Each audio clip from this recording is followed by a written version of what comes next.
Alors, l'analyse que je fais de notre impuissance politique, c'est que nous appelons démocratie son strict contraire. C'est-à-dire que ce qu'on appelle aujourd'hui démocratie, c'est pas du tout, mais pas du tout une démocratie, c'est une oligarchie aristocratique. Et c'est pas du tout par hasard ou par le jeu d'acteurs qui seraient véreux, vicieux. Pas du tout. C'est le mécanisme qui est au cœur de nos institutions est aristocratique, qui s'appelle l'élection. L'élection, ça consiste à choisir le meilleur aristocratie. Et on sait depuis des milliers d'années qu'une aristocratie débouche, se transforme toujours en oligarchie, c'est-à-dire le pouvoir de quelques-uns. Monarchie, c'est le pouvoir d'un seul. Démocratie, c'est le pouvoir du peuple. Démos, le peuple. Cratie, pouvoir. Et une oligarchie, c'est le pouvoir de quelques-uns, d'un petit nombre. Et on y est en oligarchie. Vous voyez bien que quelques-uns tiennent les manettes. Mais quelques-uns ne tiennent les manettes, non pas parce qu'ils sont particulièrement mauvais ou particulièrement rusés. Je voudrais insister sur la cause des causes, ça n'est pas le vice de ceux qui nous gouvernent. Pas du tout. Vous mettriez, si vous les tuiez tous, vous en auriez d'autres qui viendraient à la place si vous ne changez pas les institutions. Le problème, ce sont nos institutions. Et dans les institutions du monde, pour l'instant, la procédure règne, celle qui est défendue par tout le monde, les gens de gauche, comme les multinationales, comme les banques, et c'est ça qui est paradoxal, je vous interrogerai à la fin là-dessus, c'est que des gens aussi différents, aux intérêts si différents, défendent l'élection, c'est louche. Excusez-moi, le fait que Goldman Sachs défende l'élection, c'est qu'elle n'a pas grand-chose à en craindre. Effectivement, Goldman Sachs finance intégralement, quasiment, l'élection du président qui ensuite sert ses intérêts. Mais c'est pas propre aux États-Unis. C'est comme ça dans toutes les soi-disant démocraties qui ne peuvent pas être des démocraties à cause de l'élection. Alors, puisque le régime actuel, ils ont réussi à l'appeler démocratie, la place est occupée.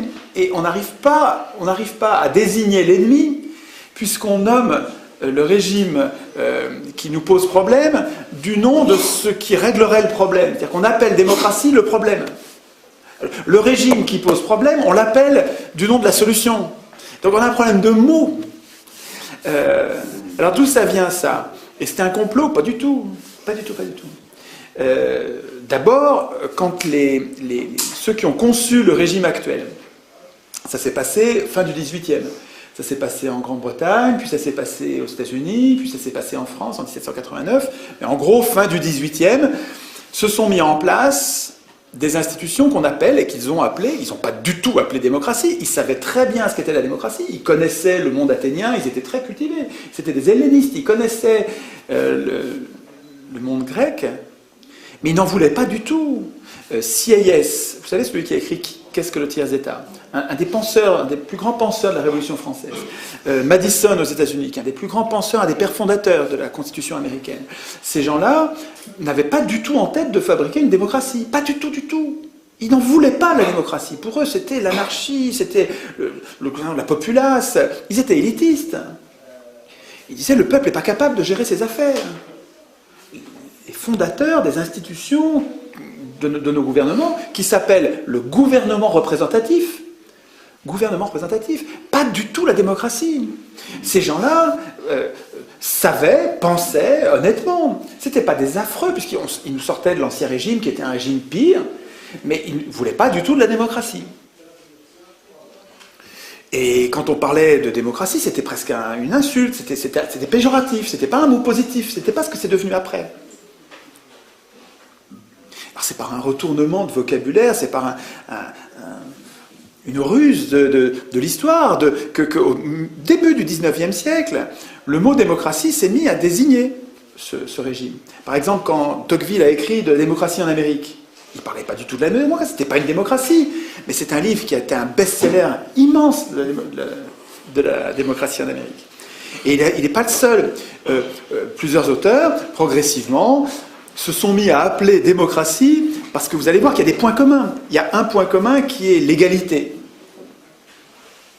On va voir quand on va parler de la démocratie athénienne que le cœur de l'objectif central de la démocratie athénienne, c'était l'égalité. Mais l'égalité qui était revendiquée par les Athéniens, c'était l'égalité politique réelle. Alors que l'égalité du gouvernement représentatif, elle est formelle. Et elle est complètement factice, en fait. Elle n'est pas réelle. Vous voyez bien que notre égalité, elle est sur des détails, elle n'est pas sur l'essentiel. En tout cas, jouant sur l'égalité, prenant en compte l'égalité comme point commun, les auteurs politiques se sont mis progressivement à parler de démocratie. Et tout le monde s'y est mis. Et vous voyez bien que les élus y ont trouvé leur compte, puisqu'ils appelaient démocratie un régime qui leur permettait de se faire élire et donc d'avoir le pouvoir. Les élus, c'était des notables. Ce n'étaient pas les ouvriers, les élus. Donc, ça s'est fait, non pas, c'est pas un complot, mais ça s'est fait parce que les gens y avaient un intérêt. Les gens au pouvoir avaient un intérêt. Tocqueville disait, c'est quand même gros, quoi. Hein. Tocqueville, donc l'icône du libéralisme, disait « Je ne crains pas le suffrage universel. Les gens voteront comme on leur dira. » Il savait déjà, 1835, il savait déjà, début du 19e, tout début de l'élection, il savait très bien on renverserait personne, on ne mettrait jamais des pauvres au pouvoir avec l'élection. Jamais. Ils le savent très bien depuis le début. Et ça leur va très bien qu'on appelle ça démocratie, parce que démocratie, ça paraît une espèce d'idéal, l'idéal démos, kratos, le pouvoir du peuple. Ouais, c'est bien, c'est nous, on va moins se faire enfumer si c'est nous qui dirigeons. Ben ouais, mais si vous appelez démocratie un régime qui n'a rien à voir et qui est même son strict contraire, ben vous êtes en train de vous faire avoir à grande largeur. Alors, pour en faire un outil pour aujourd'hui, pour voir qu'est-ce qui est utilisable aujourd'hui, il faut comprendre ce qu'il y a dans la démocratie athénienne. Alors on parlera des objections, c'est-à-dire ce dont on a un petit peu parlé tout à l'heure quand on a parlé de xénophobie, de phallocratie, d'esclavagisme. J'en parlerai quand on verra les objections. Mais je voudrais d'abord vous montrer le cœur nucléaire d'une vraie démocratie, de la démocratie athénienne, avec le transparent que je vous ai préparé. C'est un schéma que j'ai fait pour ces conférences. Je l'avais fait d'abord à la main, puis en fait, là, pour vous, c'est une première. Je l'ai fait sur machine. Alors, l'inconvénient du fait qu'il soit fait sur machine, c'est qu'il est tout prêt. Alors que quand je le faisais à la main, pendant que je vous parlais, je le dessinais en même temps. Alors, on voyait mieux le truc se faire, mais en même temps, comme j'écris pas bien, et puis en même temps, on écrit en parlant, on écrit moi-même, là c'est mieux écrit. Donc je vais vous montrer, peut-être oublier tout le reste. On commence par le commencement. Les Athéniens, après des siècles de tyrannie, ont un objectif pratique, c'est l'égalité réelle, l'égalité politique réelle. Pas l'égalité sociale, pas l'égalité économique, ils savent bien qu'ils ne sont pas égaux, pas l'égalité physique, non, l'égalité politique. Quand on prend des décisions, on les prend ensemble et à l'Assemblée, un homme, une voix. À l'Assemblée du peuple, pas l'Assemblée des représentants, l'Assemblée du peuple. C'est l'Assemblée du peuple. Donc, l'objectif, et lui, il faudrait lui mettre une couleur particulière, parce que c'est le centre, c'est le cœur, c'est ce qu'on ne doit pas oublier quand on va penser aux autres institutions. Ok, alors qu'est-ce qu'ils ont constaté, les Athéniens? Et on constate nous la même chose. Ils ont constaté que le pouvoir corrompt, et il faut un peu de temps, mais au bout du compte, personne n'y résiste, même les plus vertueux deviennent corrompus, ils se mettent à poursuivre leur intérêt personnel au lieu de poursuivre l'intérêt général. Constatant ça, c'est des faits, et c'est des faits qu'on voit encore aujourd'hui. On voit bien que la richesse et le pouvoir, les privilèges, ça nous change. Et même si on est bon au départ, on est moins bon, comme les drogués qui avons besoin de notre drogue après, quand on a pris le goût, on a envie que ça dure. Et cette envie-là passe avant l'intérêt général. Prenant acte de ça, ce que ne fait pas l'élection, prenant acte de ça, les Athéniens ont défini des sous-objectifs qu'il faut bien comprendre comme au cœur et indispensables. Premier sous-objectif et deuxième sous-objectif qui vont ensemble, c'est l'amateurisme politique. Donc il faut donc avec comme institution, donc là c'est en gris parce que c'est bon, en couleur c'est en vert, ce sont les institutions, et là c'est les objectifs qui nous font choisir telle et telle institution. Mais donc, rotation des charges, ils font tourner le pouvoir, puisque le pouvoir corrompt, eh bien on ne leur laisse jamais longtemps. On fait tourner le pouvoir pour que ça n'ait pas le temps de les corrompre. Et puis le résultat, ça va être qu'il n'y a pas de professionnalisme. On ne veut pas de professionnels du tout, disaient les Athéniens. On n'en veut pas parce que c'est le cœur de la corruption. Bon, là on n'est pas encore dans les institutions. On en est au cœur de ce qui a motivé la démocratie. La démocratie, elle a existé pour atteindre ses objectifs. Et on pourrait très bien prendre les mêmes pour nous aujourd'hui, en disant, on veut qu'ils soient amateurs, donc il faut que ça tourne, c'est parce qu'on veut qu'ils soient amateurs qu'il faut que ça tourne, c'est parce que ça tourne qu'ils seront amateurs, c'est complètement, ça va ensemble, et tout ça va servir l'égalité. Comprendre qu'il y a une cohérence là-dedans. Et que si je laisse se former une caste de politiciens, je ne vais pas atteindre mon objectif d'égalité. Je vais avoir des professionnels et on ne va plus être égaux, politiquement. Politiquement, hein, je ne parle pas d'égalité, je sais bien qu'on est inégaux, ils savaient bien qu'on est inégaux devant la richesse, devant l'intelligence, mais politiquement, il faut qu'on soit égaux. C'est ça, le projet démocratique, c'est ça. Bon, ce qu'il faut comprendre, c'est que ces deux sous-objectifs, on n'en est pas encore à des institutions, si peut-être sur les mandats courts et non renouvelables, mais les mandats courts et non renouvelables, c'est pas gérable avec l'élection. Vous n'allez jamais avoir les candidats en nombre suffisant pour alimenter des postes en mandats courts et non renouvelables. Vous ne les aurez pas à l'élection. Parce que quand vous élisez quelqu'un, le mécanisme qui vous a conduit à l'élire, c'est le même qui va vous conduire à le réélire. Et donc, l'élection, elle entraîne avec elle une stabilité du corps politique. Elle entraîne une professionnalisation, une sédimentation. Ça va être toujours les mêmes. Mais dans le génome de l'élection, il y a la professionnalisation de la politique. Ça va avec. C'est programmé avec. Donc, si vous voulez, s'ils avaient choisi le tirage au sort, c'est parce que c'est complètement cohérent. Pour obtenir l'amateurisme, pour obtenir les rotations, c'est les mandats courts et non renouvelables, il faut le tirage au sort. Vous ne pouvez pas garder tout le reste et puis mettre l'élection à la place du tirage au sort, ça ne va pas marcher. L'élection ici ne permet pas l'amateurisme et la rotation des charges. Donc ça ne permet pas l'égalité. Vous ne pouvez pas la remplacer. Le tirage au sort, c'est lui qui permet, en prenant toujours à chaque fois des gens différents au hasard, ça permet la rotation des charges et l'amateurisme, donc l'égalité. Alors ça c'est absolument central. Là on a le cœur nucléaire d'une démocratie. En institution complémentaire, pour l'objectif central, ils avaient le droit de parole. C'est-à-dire qu'ils savaient bien, ces gens-là n'étaient pas idéalistes. Platon était idéaliste. Les philosophes étaient souvent idéalistes. C'est-à-dire qu'ils nourrissaient, ils alimentaient des mythes qui permettaient de dominer. Vous savez que les mythes, ça sert à dominer. C'est Mirabeau qui disait l'homme est comme le lapin, il s'attrape par les oreilles. On marche aux histoires, on a besoin qu'on nous raconte des histoires. Vous savez, le storytelling, il y a un petit bouquin que je n'ai pas apporté, qui est un bouquin important, tout petit, qui résume, qui fait l'état de la science sur le storytelling.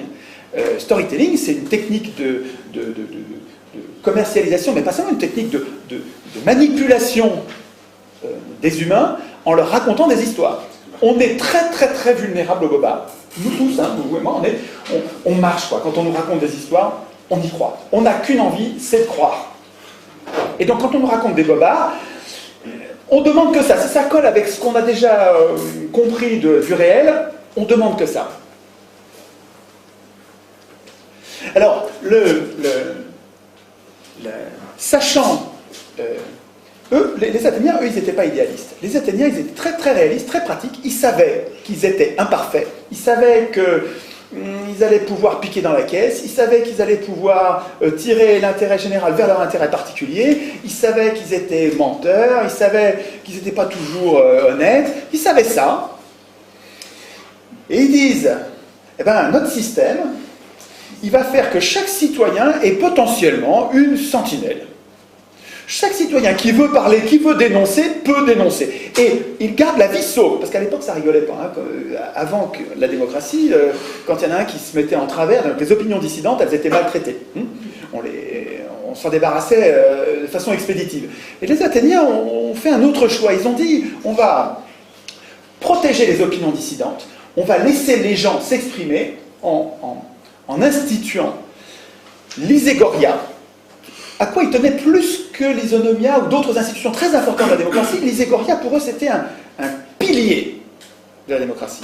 Ce pilier, c'est chacun à l'Assemblée peut prendre la parole à tout propos et à tout moment. Il ne le faisait pas. Il fallait, parce que quand on prenait la parole, on en était écouté. Et on était volontiers ridiculisé quand on s'exprimait mal, quand on disait des bêtises, ça rigolait pas. Donc, mais tout le monde pouvait le faire. Et c'est très important que tout le monde... Donc c'est peut-être pas du tout le désordre à l'Assemblée. Hein. Il y avait les magistrats, c'est comme ça qu'on appelait les représentants tirés au sort, leur boulot en partie c'était de faire régner une discipline à l'Assemblée, donc de vérifier que tout ça était ordonné. Et mais le fait que chaque citoyen qui avait une révolte, quelque chose à dire, puisse le dire en gardant la vie sauve à l'Assemblée, c'est absolument essentiel dans l'hygiène de la démocratie. C'est-à-dire que ça, c'est la garantie que les Athéniens se donnaient que la démocratie allait durer. Parce que toute dérive oligarchique, ils savaient bien qu'il y avait des dérives oligarchiques, mais chaque citoyen, ils étaient armés, je vous rappelle, hein, chaque citoyen avait le pouvoir, par les institutions qui le protégeaient, un peu comme aujourd'hui, nos institutions devraient protéger les donneurs d'alerte. Les gens comme Fabrice Nicolino, comme Denis Robert, comme cette dame qui a dénoncé le Mediator, Irène Frachon, voilà, c'est ça. Donc, les donneurs d'alerte, on en a quelques-uns, des gratinés quand même, on en a des courageux qui se donnent du mal. Il faudrait que les institutions les protègent particulièrement, un peu comme le droit du travail, protège particulièrement les délégués syndicaux ou les délégués du personnel. Bon, les institutions athéniennes garantissaient à chacun ce droit de parole. Ça s'appelait l'Isegoria, c'est une institution essentielle. Et ça rendait les citoyens actifs.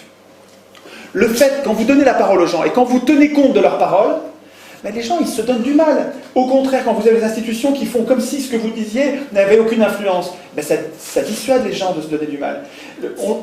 On se plaint aujourd'hui de citoyens passifs, mais les institutions rendent passifs. À quoi bon être actif, puisque de toute façon, ça ne changera rien. Imaginez à l'inverse des institutions qui soient ouvertes et qui font que vous puissiez changer quelque chose, vous allez devenir beaucoup plus actif. Regardez, en Suisse, qui n'est pas une panacée, mais qui est beaucoup plus démocratique, qui est probablement une des seules démocraties au monde avec le Venezuela peut-être, en Suisse, le fait que chaque citoyen puisse déclencher quasiment à lui seul, avec quelques amis co-signataires, puisse déclencher un référendum, c'est-à-dire poser la question à tous les Suisses. Non mais ça les rend vachement actifs. Quand vous allez en Suisse, c'est étonnant, l'activité politique, quand vous en parlez, ces gens-là font de la politique. Beaucoup plus que nous. Alors c'est pas parfait, il reste... Les Athéniens eux-mêmes se plaignaient de la passivité, hein, on n'est jamais content, on voudrait toujours que ce soit... Mais enfin, c'est quand même... La cité d'Athènes, c'est dans l'histoire des hommes, de ce qu'on connaît, c'est la plus grande activité politique qu'on ait jamais connue. Il y a des institutions ouvertes font des citoyens actifs. Donc, et ces citoyens actifs alimentent l'amateurisme, rendent possible l'amateurisme. Et c'est parce qu'il y a un amateurisme que vous les rendez actifs aussi, parce qu'il y a une chance, chacun avait une chance d'être tiré au sort. Le tirage au sort, il rend plausible la possibilité que je sois un jour président d'Athènes. Un citoyen sur 4, le président d'Athènes était désigné au sort tous les jours. Tous les jours, tiré au sort. Et donc chaque citoyen pouvait dire, dans ma vie j'ai été une fois président d'Athènes. Et aucun pouvait dire je l'ai été 2 fois, parce que c'était non renouvelable. Ça tournait. Mais quand vous savez que dans le potentiel de ce qui va vous arriver, vous allez être un jour le porte-parole du groupe, et ça change complètement votre rapport à la politique. Vous vous mettez à faire de la politique de façon naturelle, parce que elle est partout la politique. Mais il ne faut pas mettre la charrue avant les bœufs, il ne faut pas attendre qu'on se mette à nous à faire de la politique pour que les institutions changent. À mon avis, de bonnes institutions fabriqueront de bons citoyens. De bonnes institutions sont pédagogiques, elles sont une école.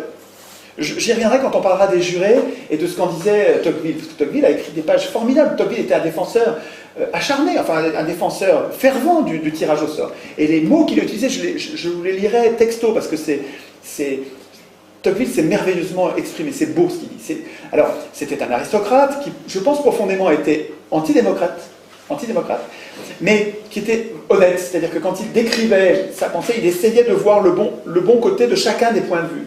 Et c'est ça qui fait que Tocqueville est aimé par tout le monde, parce que tout le monde arrive à trouver ce qu'il veut dans Tocqueville, c'est que Tocqueville ne montre pas vraiment ce qu'il pense. Il y a d'ailleurs une lettre de son frère, on a la correspondance de Tocqueville avec son frère, et Tocqueville faisait lire les chapitres de la démocratie en Amérique au fur et à mesure où il l'écrivait. Et on a une lettre dans laquelle son frère, je ne me souviens plus de son prénom, lui écrit à Alexis Tocqueville, et lui écrit en lui disant « Ce chapitre que tu m'as envoyé là, on avait dit pourtant que tu montrerais pas ce que tu penses. Et là, j'ai vu ce que tu penses. Je l'ai vu. Il faut que tu le réécrives. » Et donc il réécrivait, il pesait ce qu'il écrivait pour qu'on ne voit pas ce qu'il pense, et ça donnait à son écriture une force qui est extrêmement séduisante, parce que il montre les qualités de la démocratie, enfin de ce qu'il appelle la démocratie, parce que c'est pas du tout une démocratie, je le rappelle, hein, mais enfin bon, c'est plus commode de l'appeler comme ça. Il décrit le régime américain avec ses forces et ses faiblesses, avec une honnêteté qui est utile pour nous aujourd'hui. Parce que c'est vrai que le régime représentatif tel qu'on le vit, il a des travers qui nous conduisent à la dictature, une dictature douce que décrit Tocqueville et qui est celle qu'on vit en ce moment. Donc Tocqueville, malgré le fait qu'il soit antidémocrate, on y trouve des choses formidables. Et les passages sur le tirage au sort sont une pure merveille, on verra ça tout à l'heure. Donc, si vous voulez, le cœur nucléaire de la démocratie, c'est ça là. C'est l'objectif, les sous-objectifs et la procédure qui rend possible ces sous-objectifs. Si vous changez quelque chose là-dedans, vous perdez la démocratie, quoi. Alors, ils avaient peur du tirage au sort comme nous. Pareil, la même peur. C'était les mêmes humains. Et ils réfléchissaient bien, hein, ils n'étaient pas loin d'être bêtes, c'est pas parce que c'était il y a 2500 ans, ils réfléchissaient exactement comme vous aujourd'hui, pareil. Peut-être plus parce qu'ils faisaient plus de politique. Et donc ils avaient peur de tirer au sort des abrutis. Alors d'abord, ils ne donnaient pas le pouvoir au tiré au sort. Le tiré au sort, c'était pas celui qui décidait. Celui qui décidait, c'était l'Assemblée. C'est pas les représentants, c'est l'Assemblée. Donc il faut pas imaginer qu'on remplace l'élection par le tirage au sort et puis on laisse le pouvoir comme le pouvoir aux élus. Pas du tout, ça marche pas comme ça. Il faut comprendre que la démocratie, c'est autre chose que notre système actuel. Alors il y a des points communs, puisqu'on prend des décisions collectives, il faut qu'on évalue les décisions collectives, il faut qu'on exécute les décisions collectives, il faut qu'on procède au jugement des conflits entre particuliers. Donc il y a des tas de points communs. Il faut qu'on atteigne des objectifs comparables, mais l'équilibre, la philosophie des institutions, il faut comprendre qu'elle change complètement. Alors, on verra après comment, quand on est un grand nombre, ça peut continuer à fonctionner. Mais vous verrez qu'avec la fédération, avec la démocratie qui s'exerce à petite échelle, et avec la fédération qui remonte en pyramide avec des contrôles de pouvoir à tous les étages, c'est tout à fait imaginable. J'y reviendrai tout à l'heure sur la faisabilité aujourd'hui. Mais donc, je vous en parlais tout à l'heure avant qu'on fasse cette deuxième partie. Il se trouve que le tirage au sort entraîne mécaniquement et pratiquement sans exception, les exceptions elles sont marginales, une désynchronisation, c'est Hansen qui parle de ça. Il y a 2 livres absolument, là il y a plein de livres sur la démocratie athénienne qui sont vraiment formidables, mais l'histoire des Athéniens au quotidien, quand ils vont tirer au sort, les machines qu'ils utilisent, les problèmes qu'ils ont avec leur démocratie, c'est dans un très très très bon livre. Ce livre-là se lit, c'est un bonheur. On a l'impression de vivre une société qu'on aimerait vivre aujourd'hui. En tout cas, on sent bien ce qui est transposable dans... C'est quelqu'un qui aime la démocratie athénienne, hein, qui écrit. Il s'appelle Hansen, et ça s'appelle La démocratie athénienne à l'époque de Démosthène. Bon bouquin pour voir le quotidien. C'est un des plus grands connaisseurs connus de la démocratie athénienne, donc il y en a beaucoup, hein, des connaisseurs de la démocratie athénienne, mais celui-là est un grand bonhomme qui avait écrit plusieurs forts volumes sur le sujet et qui les a résumés pour nous en un seul bouquin pour que ce soit accessible. Et puis il y a un deuxième livre, alors lui que je vous recommande plus encore, parce que là c'est le plus important, je pense, de tous les bouquins sur le tirage au sort et l'organisation politique du pays. Pourtant c'est un titre qui n'est pas sexy, hein. Principe du gouvernement représentatif. A priori, vous voyez ça sur une étagère, vous allez dire, je vais le laisser là, je verrai peut-être demain. Vous avez tort. Ce livre est un très bon livre.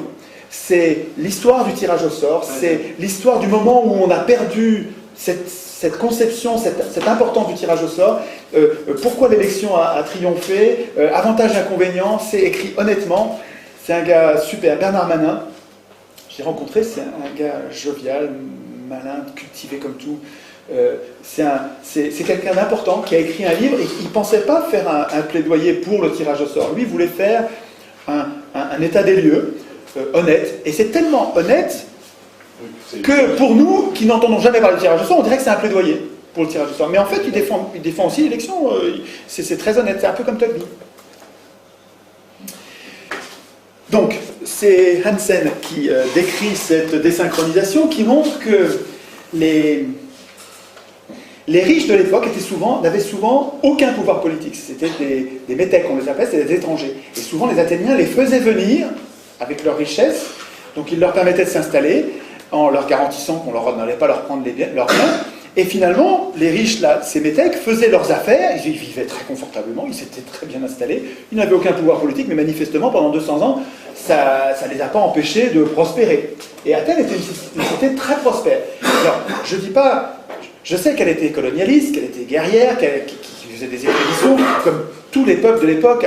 Je ne dis pas qu'il faut vivre comme les Athéniens, je dis juste que, par rapport aux autres cités de l'époque, c'était une cité d'une remarquable stabilité, d'une grande prospérité, avec une activité politique intense, et surtout, moi ce qui me paraît transposable aujourd'hui, et le germe qui m'intéresse, Castoriadis, un philosophe immense, disait que Athènes c'est pas un modèle, parce qu'il y a tas de choses qu'on ne veut pas de la société athénienne, mais c'est un germe.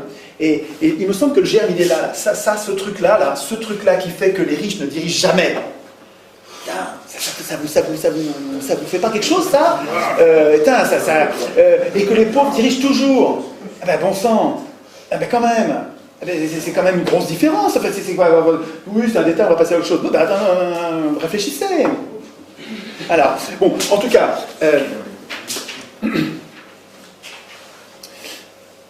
le fait est que quand on regarde l'expérience de 200 ans d'expérience de tirage au sort et d'élection, dans le rapport riche-pauvre et exercice du pouvoir, c'est quasiment du négatif. C'est un radical opposé en résultat. Mais là, je parle de faits, je ne parle pas de mythes. Je ne parle pas de vache sacrée du suffrage universel comme conquête historique de la classe travailleuse. Regardez les faits. Qui dirige avec l'élection? Qui dirige avec l'élection? Les pauvres? Ben non. Jamais. Ou marginalement, mais même quand c'est Blum qui se fait élire. Vous savez que Blum, avant, Blum désigne un ministre des Finances, Théoriol. Il désigne son ministre des Finances. Et comme d'habitude dans la Troisième République, élection, comme d'habitude dans la Troisième République, le ministre des Finances, avant de prendre son portefeuille et de commencer à faire son métier de ministre, il va où? Il va à la Banque de France. Dans le bureau de la Banque de France, le patron de la Banque de France, le gouverneur de la Banque de France, c'est en même temps le patron du comité des forges, donc c'est le patron du MEDEF de l'époque, c'est le même bonhomme. C'était privé à l'époque. C'était privé. Mais bien sûr, la Banque de France était privée, bien sûr, mais c'est complètement privé tout ça. Le ministre des Finances, avant de pouvoir être ministre des Finances, va promettre au gouverneur de la Banque de France, qui est en même temps patron du comité des forges, il va promettre quoi? Qu'il n'augmentera pas les salaires. C'est ça l'objectif. Et donc l'élection qui amène la gauche enfin au pouvoir, ben cette gauche, avant d'avoir le pouvoir, il faut qu'elle promette aux riches que le pire du pire est garanti pour nous. Donc l'élection, il faut comprendre que même quand on élit des gens qui, soi-disant, regardez, en 81, quoi, on élit Mitterrand. Moi je chantais, j'étais content. Mitterrand. Attends, combien de temps il a mis à nous trahir au dernier degré, à faire ce que jamais l'extrême droite n'aurait fait, jamais. C'est la gauche. C'est le résultat de l'élection. C'est lui qui a contribué le plus à la dette. Mais oui, à la dette, absolument. Il était à gauche de l'extrême droite. Il n'était même pas à gauche, il était à droite. Il était à droite, puis en fait, il nous enfume, tous ces gens-là nous enfument avec des mots, quoi, parce que je vous rappelle qu'on est très sensible au bobard. Aujourd'hui, l'histoire est révélée aussi avec Mitterrand, oui. L'Oréal et tout ça, parce que c'est lié aussi à la Banque fédérale américaine à travers les nazis. Mais bon, ça, on en parlera un autre jour. Alors, je crois que c'est pas la peine de développer sur la trahison des partis de gauche une fois au pouvoir. Je dis, on en a gros sur la patate tous. Je veux dire, c'est pas la peine de développer. J'ai aucune spécificité là-dessus. Moi, ce que je crois que ce qu'il y a d'original dans ce que je vous raconte, c'est sur l'alternative, qui n'est pas une alternative pour tout de suite, je suis désolé, ça ne va pas être immédiat, il faut d'abord qu'on se passe le mot entre nous et qu'on soit des millions à défendre cette idée. Tant qu'on sera une poignée, 100 ou 1000 personnes, ça ne suffira pas, ça ne changera pas. Il faut que ça se diffuse, c'est-à-dire qu'il faut que chacun d'entre nous, on fasse ce boulot d'explication pour comprendre, quoi, pour arrêter de croire aux bobards, aux histoires, aux mythes, et puis qu'on regarde les faits. Et puis quand on regarde les faits, qu'on s'aperçoit que, attends, on est en train de nous dire que c'est ça le progrès social, mais qu'on n'arrive pas au progrès social tant que c'est les riches qui dirigent. Les riches, ils ne veulent pas du progrès social. Non. Eh ben, regardez l'expérience des Athéniens, c'était il y a 2500 ans, et c'est quand même intéressant. Alors, sur le plan pratique de l'organisation, il reste que si on devait tirer au sort aujourd'hui les gens, on a quand même peur de tirer au sort. Alors moi, dans les assemblées, ils me disent et si on tire au sort Le Pen? Ils ont peur de Le Pen. Ou si, vous savez, les gens de Le Pen, si vous dites on tire au sort un communiste, ça leur fait le même effet. Bon, si on tire au sort quelqu'un dont on n'a pas envie du tout. Les Athéniens, ils avaient la même peur. Ils avaient exactement la même peur. Ils avaient peur de certaines personnes qu'ils ne voulaient en aucun cas. Ça existait aussi, déjà à l'époque. Et pourtant, c'est ça qu'ils ont choisi, et ça a très bien marché. Donc, c'est qu'ils ont trouvé autre chose. Alors, c'est cette partie-là dans laquelle j'ai regroupé une série d'institutions, donc elles sont toutes en vert. Vous trouvez ça sur le site, hein, vous le trouvez, et puis les commentaires, ce que je suis en train de vous dire, vous le trouvez aussi, puis y compris ce que j'aurais oublié, puisque là je parle en improvisant, mais je vais peut-être oublier un point ou deux, mais vous le retrouvez, il y a le texte, ce qui me semble être, en oubliant pas grand-chose, à dire en commentaire de ça.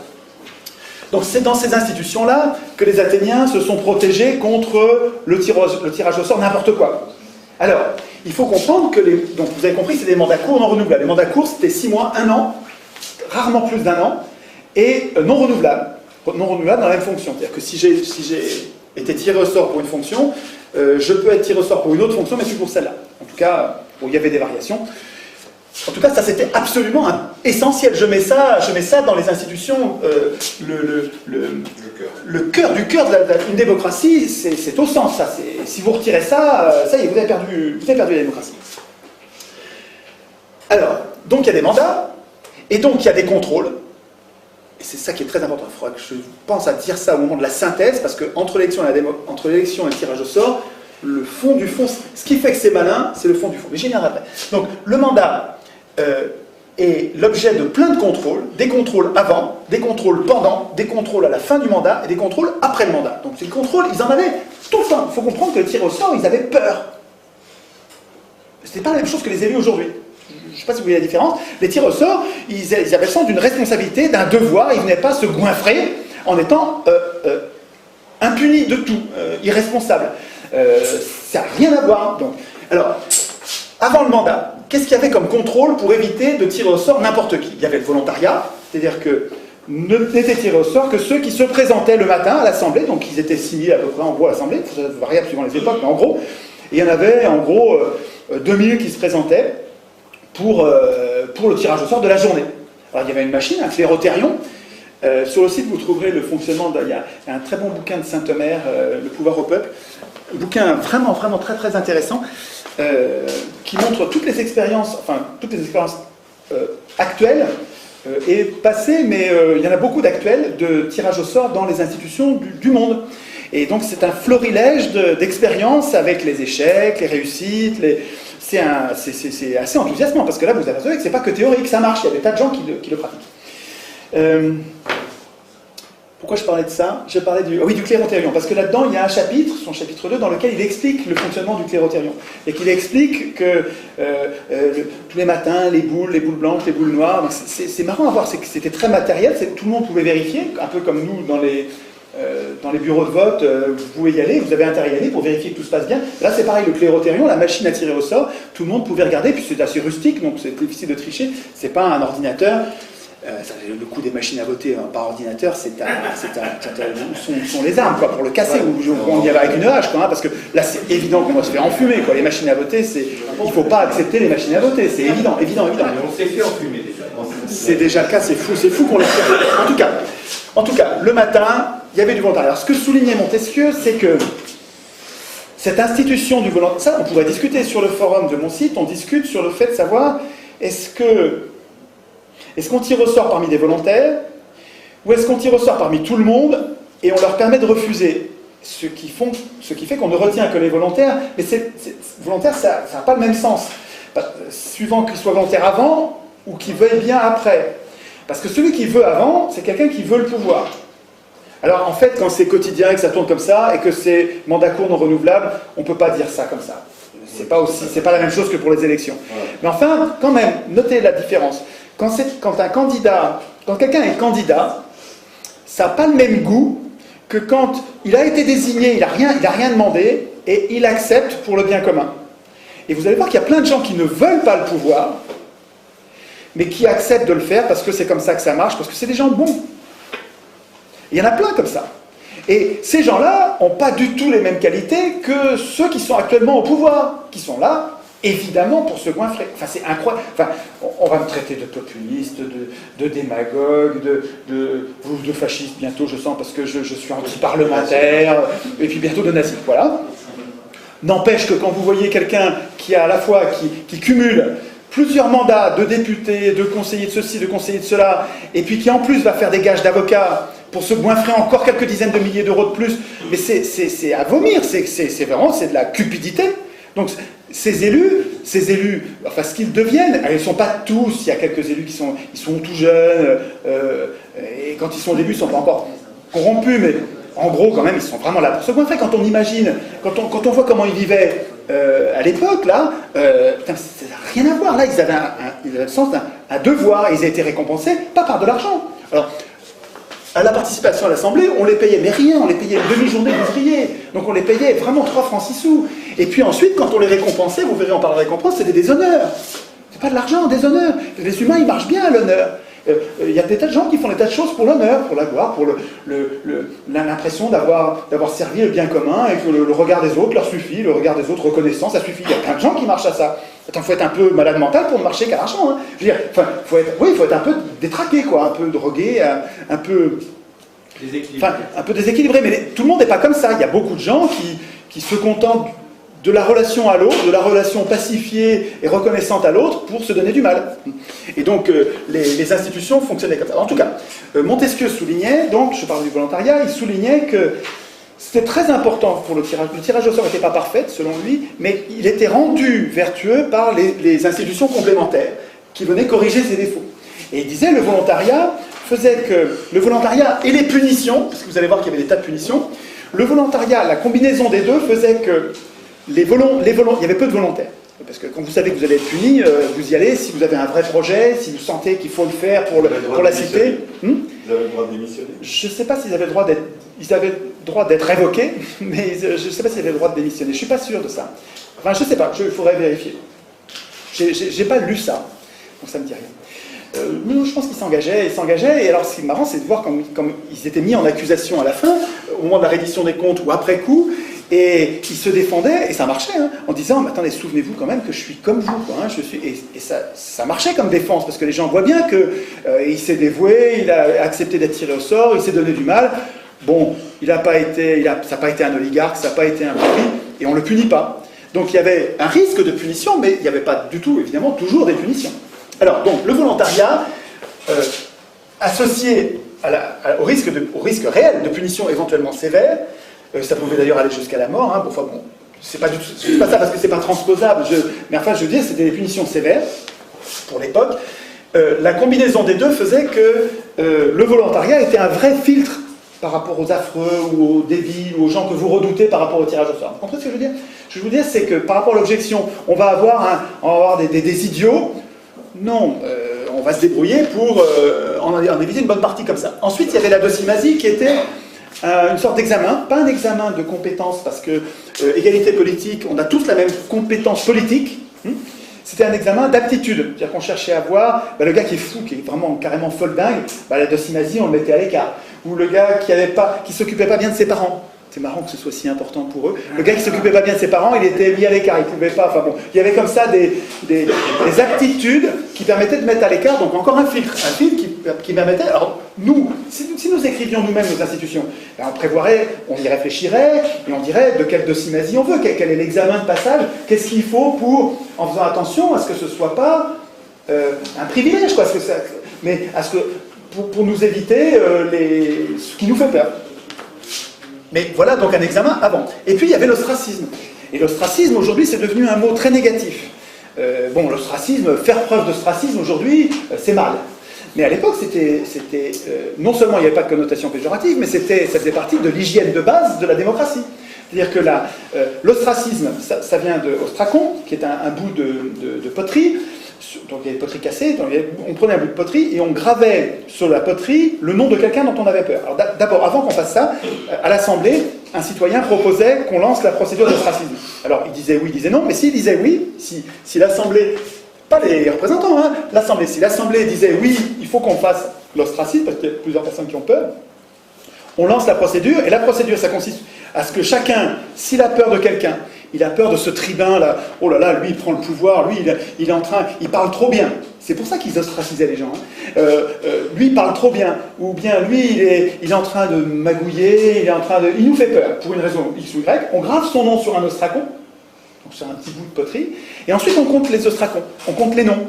Et celui qui avait le plus de fois son nom gravé sur les ostracons, on ne le tuait pas, on lui prenait pas ses biens, on le déshonorait même pas, mais on le mettait à l'écart de la vie politique pendant 10 ans. C'est quand même pas... et il y en avait plein d'autres qui n'étaient pas dans la vie politique. Je vous le rappelle que les femmes, les esclaves, les métèques, donc des gens qui vivaient très bien, les métèques qui pouvaient être très riches, tous ces gens-là vivaient en dehors de la politique, donc ils n'étaient pas à l'Assemblée, ils n'étaient pas citoyens, c'était pas la mort, quoi. Hein. Mais en tout cas, la démocratie avait en elle-même un rouage important qui permettait de mettre, pas à mort, à l'écart de la vie politique, pendant 10 ans, quelqu'un dont on avait peur. Donc, rendez-vous compte encore que c'est quelque chose qui nous manque aujourd'hui. Aujourd'hui, quand on vous présente 2 candidats, prenez l'exemple que vous voulez dans le passé récent de votre pays, vous avez 2 candidats qui vous paraissent 2 affreux. Qu'est-ce que vous faites ? Vous êtes coincé, vous avez le choix entre la peste et le choléra. Vous n'avez même pas le vote blanc qui vous permet de dire « mais je veux qu'ils rentrent tous les 2 chez eux ». On pourrait avoir un vote blanc qui dirait... Le sens politique du vote blanc, c'est « je veux d'aucun de ces gens-là ». Ou la question que vous me posez, elle est débile, je ne veux pas de cette question. Le vote blanc, il sert à dire « rentrez chez vous avec votre question » ou « rentrez chez vous les candidats et mettez-moi d'autres candidats ». Et pourtant, le vote blanc, il est interprété comme valant, comme nul, et il est mélangé avec les nuls et jeté à la poubelle. C'est révoltant. Mais pourquoi ? Qui a écrit ces règles ? Qui a écrit les règles qui mélangent le vote blanc avec les votes nuls ? C'est des élus. Mais c'est normal qu'ils écrivent ça. On peut presque pas leur en vouloir. C'est notre faute d'avoir laissé les élus écrire la Constitution. C'est juste notre faute. J'insiste, hein, c'est votre faute à vous, chacun, et puis à moi, hein, parce qu'on les laisse faire. On ne devrait pas laisser les élus écrire la Constitution. Sinon, ils n'écrivent pas le respect du vote blanc, ils n'écrivent pas le référendum d'initiative populaire, ils n'écrivent pas les mandats courts et non renouvelables, évidemment. Ils n'écrivent pas une chambre sur 2 tirée au sort au moins, voire 2 chambres tirées au sort, ils n'écrivent pas les jurés citoyens, ils n'écrivent pas toutes les institutions dont on a besoin. Bon, là j'anticipe sur la fin, mais en fait elles soignent de partout. C'est pas aux hommes au pouvoir d'écrire les règles du pouvoir, c'est pas aux politiciens de métier, c'est pas aux hommes de parti d'écrire les règles du pouvoir. Même si c'est le parti que vous aimez bien. Comprenez, prenez du recul. Si vous êtes d'un parti, vous pouvez évidemment, puisqu'on n'a que ça pour se bagarrer, donc je ne vais pas vous faire le reproche d'être dans un parti, mais ce qu'il faut comprendre, c'est que, quel que soit votre parti, il faut que vous compreniez que si vous aspirez au pouvoir, ben, votre honneur, c'est de ne pas écrire la Constitution. Et si en même temps vous aspirez au pouvoir, et en même temps vous voulez écrire la Constitution, ben, vous êtes déjà dans une dérive oligarchique, vous êtes en train déjà d'être un voleur de pouvoir. Vous êtes en train de vous préparer à être juge et parti, d'écrire des règles pour vous-même et d'enfumer tous les autres. Ce qui s'est passé avec la Constitution européenne. Européenne, évidemment. Européenne, française, hein, oui. De Gaulle qui écrit pour lui-même. Oui, non, mais les exemples, ils sont tous. Tu prends toutes les constitutions du monde, hein, à part celle du Venezuela. Et à part celle-là, évidemment, qui a été écrite par Solon, Clisthène, qui ont... Solon est parti après avoir écrit les règles, il est parti pendant 10 ans. Donc il n'a pas écrit les règles pour lui-même, comme par hasard. Il a écrit une démocratie. La suite. Alors la suite. Oui, parce qu'il faut que Alors, ça c'est les contrôles avant. Contrôle pendant, facile à comprendre.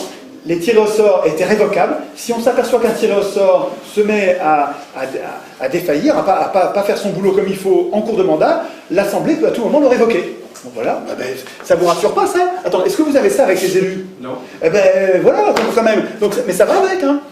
Tous ces contrôles-là, ça va avec. Je reviendrai après en prenant du recul. Le point commun de tout ça, c'est qu'on assume que les gens ne sont pas bons. Voilà. On assume les conflits, on assume l'imperfection des gens, on assume que la vertu n'est pas naturelle, n'est pas spontanée, n'est pas innée. On assume ça, et dans les institutions, comme on a compris ça et on l'assume, eh bien on met des contrôles partout. Et donc après ça, vous pouvez moins vous en occuper, j'y reviendrai tout à l'heure, mais vous verrez que finalement ce système-là il est beaucoup plus robuste pour les grandes structures, la grande taille. Si l'Europe était bâtie sur ce modèle-là, ben, vous pourriez vous en désintéresser parce qu'il y a des contrôles partout. Alors que là, avec l'élection qui présuppose qu'ils sont... Alors on pourrait aussi s'en intéresser, on pourrait faire les deux. Ce qu'il faut comprendre, c'est... On y verra, quand on parlera d'une objection qui consiste à dire oui, mais le tirage au sort ça valait parce qu'ils étaient petits, alors que l'élection on est plein. C'est juste le contraire. L'élection il faudrait qu'on soit petit, et le tirage au sort ça marcherait mieux si c'est dans un système de grande échelle. Donc, je fais vite, la révocabilité c'est facile à comprendre. La reddition des comptes, le fait d'avoir à rendre des comptes à la fin. Vous imaginez si vos élus vous rendaient des comptes? Ils vous rendent des comptes, et après ça, il a exercé le pouvoir pendant 1 an, et après ça, pendant 6 mois, voire quelquefois pendant 1 an, c'est vachement long la reddition des comptes, ça prenait un temps fou. D'ailleurs, il fallait des gens tirés au sort pour aller contrôler les tirés au sort, c'est d'autres tirés au sort, hein, ils se contrôlaient entre eux. Et donc, pendant 1 an, il fallait qu'ils expliquent pourquoi ils avaient fait ci, pourquoi ils avaient fait ça. C'est 1000 fois plus protecteur que notre système, ce truc-là. C'est 1000 fois plus protecteur. Vous me dites, et si on tirait au sort un tel qui est un affreux? Mais regardez tous les contrôles qu'il y a. Comme je vous dis, c'est pas le tirage au sort à la place de l'élection. On réfléchit, on n'est pas obligé de le faire bêtement. On peut le faire comme ils l'ont fait, c'est-à-dire en réfléchissant. C'est-à-dire qu'on fait le tirage au sort parce qu'on a un objectif qu'on veut atteindre, et comme on voit qu'il y a des inconvénients, on fait des institutions qui vont avec les inconvénients. Et alors ça, l'ensemble a une cohérence, et c'est bien plus malin que notre système. Bien plus malin pour l'intérêt général. Ah, c'est moins malin pour les banques. Mais pour l'intérêt général, c'est bien le système-là. Pour les banques, mais à un moment donné, il faut nous voir venir. Hein. Bon, tant pis. En tout cas, dernière institution complémentaire du tirage au sort qui fait qu'il n'y a pas à avoir peur des affreux, c'est que même après coup, même après le mandat, si on s'apercevait, mais attends, là, il y a un gars qui a amené l'Assemblée à aller envahir une autre île et on s'est pris une pâtée du diable. Donc le gars qui nous a amené à prendre cette décision, on va donc c'était les angéliques, c'était la possibilité de mettre en cause publiquement, donc d'accuser publiquement. Donc ça veut dire que n'importe qui devient potentiellement l'accusateur de quelqu'un qui a fait du tort à la démocratie. Alors peut-être qu'il faut le tempérer, ça. Hein, je vous donne juste c'était des pistes tout ça pour nous. Hein, et après ça, on verra. Peut-être qu'il faut limiter les contrôles, qu'il n'y en ait pas trop pour pas paralyser les gens. Hein, donc, en tout cas, dans les institutions athéniennes, ça rigolait pas. Après la fin du mandat, l'Assemblée pouvait changer de décision en disant non mais là ce qu'on a fait c'est une bêtise, on revient dessus. Ça s'appelait le graphé paranomon, une procédure qui permettait de revenir et de changer. C'est-à-dire que mais oui, exactement.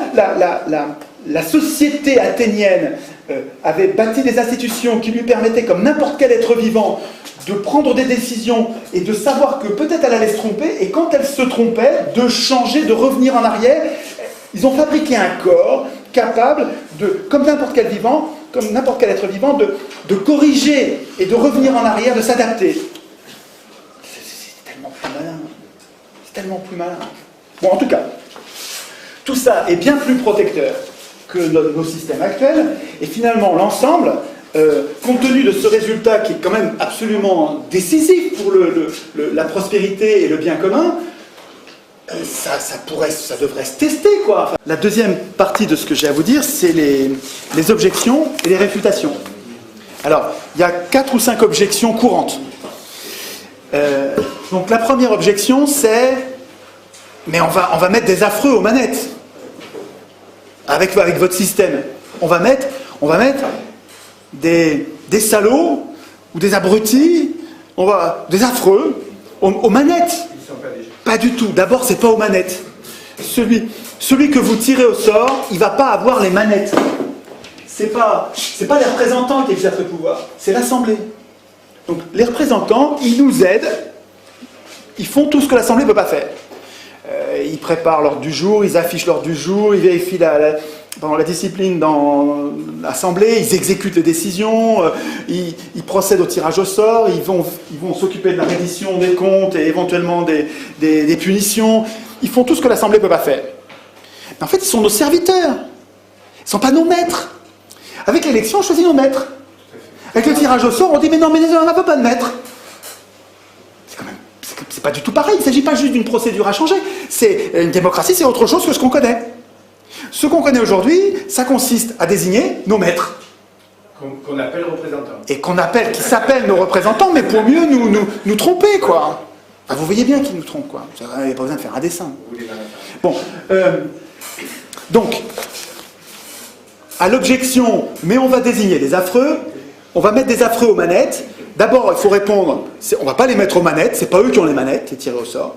Et deuxièmement, les affreux, il y a plein d'institutions pour les filtrer. Je ne reviens pas, il y a plein d'institutions pour s'en débarrasser, les punir. Donc il n'y a rien à craindre là-dessus. Enfin, moi je trouve qu'il y a en tout cas beaucoup moins à craindre, parce que vous trouvez que l'élection, ça ne met pas en place les affreux, on dirait que ça les choisit. On dirait que les pires gouvernent. Mais d'ailleurs, Que des affreux. Je pense que ce livre-là, je dois avoir 1500 ou 2000 bouquins à la maison, j'ai beaucoup de livres, je lis énormément. Mais si je devais garder un livre de tous les livres, ah là là, ça c'est une merveille. Les propos sur le pouvoir d'Alain, et tous les propos, mais les propos sur le pouvoir d'Alain, c'est un livre de chevet, c'est un truc, vous le relisez, c'est de l'intelligence, c'est très très très très très utile. C'est un vrai bon bouquin qu'on peut prendre à l'adolescence, et puis après ça, il vous suit toute votre vie, quoi. Propos sur le pouvoir, c'est génial. Alors, dans un des propos, une des pensées d'Alain, c'est, et vous allez voir, c'est 3 toutes petites phrases avec sujet, verbe, complément, c'est très court, et il y a tout pour condamner l'élection. Pour condamner l'élection. Tant que j'avais pas trouvé le tirage au sort, je trouvais que il y avait de quoi se foutre une balle, cette phrase-là, parce que c'était trop vrai, et c'était un piège, on pouvait pas en sortir. Mais avec le tirage au sort, alors, qu'est-ce que c'est? Qu'est-ce qu'il disait, Alain? Il disait, les gens bons ne se soucient pas de gouverner. C'est une façon en vieux français de dire, ils ne veulent pas gouverner. Les gens bons n'ont pas envie de gouverner. Tout est là. Autant dire que les pires gouverneront. C'est vrai que si vous avez un système de l'élection qui repose sur la candidature, et que les gens bons ne veulent pas, ne seront pas candidats, ben vous allez avoir que des affreux. Eh bien oui, les pires gouverneront, mais on y est. On y est. Regardez, vous avez Paulson au gouvernement des États-Unis. Vous avez Dick Cheney, vous avez Paulson, Dick Cheney, Rumsfeld, les diables, tous, la crème de l'horreur. Obama n'est pas mieux. Exactement. C'est le bal des vampires. Et en France, vous avez Sarkozy, en Italie, vous avez Berlusconi, en Angleterre, vous avez Tony Blair, vous avez les pires. Des pires, Tout à l'heure, j'ai dit prostituées, mais il ne faut pas que je dise ça, parce que c'est pas gentil pour les prostituées. Il faut trouver un mot plus grave que ça, parce que les prostituées, nous on est prostituées, nous aussi, enfin, prostituées, on fait pas exprès, hein. On est prostituées, on fait pas exprès. Non, c'est pire que, c'est les affreux, c'est bien, c'est un bon mot, les affreux. Les affreux, j'aime. Donc on va pas dire prostituées, parce que les prostituées sont nos amis, mais on va dire les affreux. Deuxième objection, et vous allez voir quand vous allez, parce que vous allez, si vous jouez le jeu que je vous propose, qui consiste à, si la graine germe dans votre tête, à aller vous-même en planter d'autres, parce que ça marchera que comme ça. Je vous dis, si nous sommes 40 à être convaincus de ça, puis qu'on en reste là, ça changera rien. Voilà, rien. Si par contre, la graine que je vous propose de cultiver, non seulement vous la faites grandir, vous allez lire, vous la renforcez vous-même, vous lui mettez de l'eau, de l'engrais, elle devient belle dans votre tête, et puis que vous allez la semer ailleurs, vous aussi, dans 40, alors là, oui, ça va se développer très vite. Ah, là, oui, très vite. Donc, les objections dont je vous parle, il faut que vous les connaissiez, et puis vous connaissiez les réfutations, parce que ils vont vous répondre la même chose, les gens, ce que je vous dis. Donc, la deuxième objection, c'est...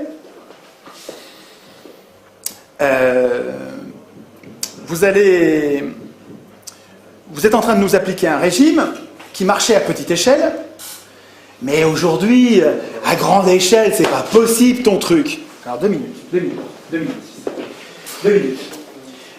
L'élection, là, ça fait le pari qu'on connaît les gens. Puisqu'on élit, ça veut dire qu'on les connaît. Non. Ah bah si. Ah bah, comment tu fais pour élire? C'est-à-dire choisir si tu les connais pas. Intrinsèquement, ce qui est dit dans l'élection, ah sinon, c'est du foutage de gueule ouvert, c'est que ce qui est dit dans l'élection, c'est qu'on connaît les gens. Et c'est pas tout, puisque l'élection est censée être le seul contre-pouvoir, la seule punition quand ils déconnent, c'est de ne pas les réélire. Ça veut dire que ça suppose qu'on sait ce qu'ils ont fait pendant qu'ils étaient élus. Tout ça, c'est du foutage de gueule quand on est au niveau d'un État ou au niveau de l'Europe. Est-ce que vous savez, est-ce que vous connaissez les gens que vous avez élus au niveau de l'Europe? Pas du tout. Vous en savez, vous avez vu trois fois, vous l'avez vu 30 secondes à la télé, et puis quand il est en Europe là-bas, vous ne voyez rien, vous ne savez pas du tout ce qu'il fait. Donc l'élection, elle n'est pas du tout adaptée à la grande taille. Elle est adaptée à la petite taille. La commune, vous connaissez votre maire, vous le voyez tous les jours. Vous pouvez l'interpeller, il vous connaît, vous le connaissez. L'élection, elle marche bien à petite échelle. Et puis comme l'élection fait le choix, enfin elle fait le pari idéaliste, le pari non réaliste, que les gens sont vertueux, que les élus, comme par miracle, deviendraient des dieux qui sont capables de décider, ils sont compétents sur tous les sujets, le nucléaire, les OGM, tout ça ils sont compétents, et donc il n'y a pas de contrôle, parce que soi-disant les élus sont la représentation de la nation, et donc on leur fait confiance, et donc il n'y a pas de contrôle, mais tout ça est complètement contradictoire avec la grande taille. Je veux dire, un organisme de grande taille, il a besoin de ça. Il a besoin de ça, il a besoin de plein de contrôle, il a besoin d'avoir assumé que les gens ne sont pas bons naturellement, et qu'il faut des contrôles partout.